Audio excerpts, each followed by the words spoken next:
ನೀವೆಲ್ಲ ಒಂದಲ್ಲ ಒಂದು ಮ್ಯೂಸಿಯಂಗೆ ಹೋಗಿರ್ತೀರಾ. ನೀವು ನೋಡಿರೋ ಮ್ಯೂಸಿಯಂ ಹೇಗಿದೆ? ಅಲ್ಲೆಲ್ಲ ಯಾವುದಾದ್ರೂ ಆರ್ಟ್ ಅಥವಾ ಹಿಸ್ಟ್ರಿಗೆ ಸಂಬಂಧಪಟ್ಟಂಥ ವಸ್ತುಗಳನ್ನು ನೋಡಿರ್ತೀರಾ. ಆದರೆ ಇಲ್ಲೊಂದಷ್ಟು ಮ್ಯೂಸಿಯಂಗಳಿದೆ. ಇಲ್ಲಿ ವಿಚಿತ್ರವಾದ ವಸ್ತುಗಳನ್ನು ಪ್ರದರ್ಶನಕ್ಕಿಡ್ತಾರೆ. ಮೊದಲನೇದಾಗಿ ಸ್ವೀಡನ್ನ ಮ್ಯೂಸಿಯಂ ಆಫ್ ಫೇಲ್ಡ್ ಇನ್ವೆನ್ಷನ್ಸ್.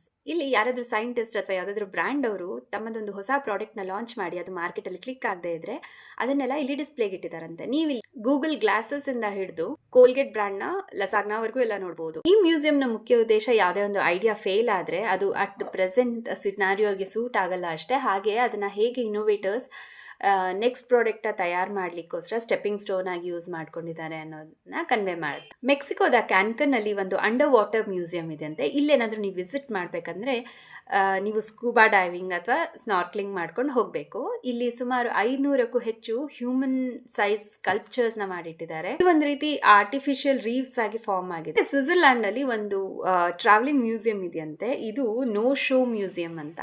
ಇಲ್ಲಿ ನೀವು ಹೋಗಿ ನೋಡಿದ್ರೆ ಯಾವುದೇ ಆರ್ಟ್ ಇರಲ್ಲ, ಬಟ್ ಖಾಲಿ ಸ್ಕ್ರೀನ್ಸ್ ಇರುತ್ತೆ ಅಥವಾ ಯಾವುದೋ ಒಂದು ಹಿಡನ್ ಮೆಸೇಜ್ ಟೈಪಲ್ಲಿ ಇಟ್ಟಿರ್ತಾರಂತೆ.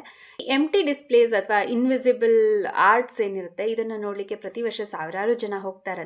ಇಲ್ಲಿ ಚಾಲೆಂಜ್ ಏನಂದ್ರೆ ವಿಸಿಟರ್ಸ್ ತಾವೇ ಯೋಚನೆ ಮಾಡಬೇಕು ಇದರಲ್ಲಿ ಏನು ಹಿಡನ್ ಮೆಸೇಜ್ ಇದೆ ಅನ್ನೋದು. ಕ್ರೊಯೇಷಿಯಾದಲ್ಲಿ ಮತ್ತೊಂದು ಮ್ಯೂಸಿಯಂ ಇದೆ. ಇದು ಮ್ಯೂಸಿಯಂ ಆಫ್ ಬ್ರೋಕನ್ ರಿಲೇಶನ್ಶಿಪ್. ಯಾವುದಾದ್ರೂ ಲವ್ ಫೇಲ್ಯೂರ್ ಆಗಿದ್ರೆ ಅಥವಾ ಬ್ರೇಕಪ್ ಆಗಿದ್ರೆ ಅವರ ಬ್ರೇಕಪ್ಗೆ ಸಂಬಂಧಪಟ್ಟಂತ ಎಷ್ಟು ವಸ್ತುಗಳನ್ನು ಇಲ್ಲಿ ತಂದು ಕಲೆಕ್ಟ್ ಮಾಡಿರಬಹುದು.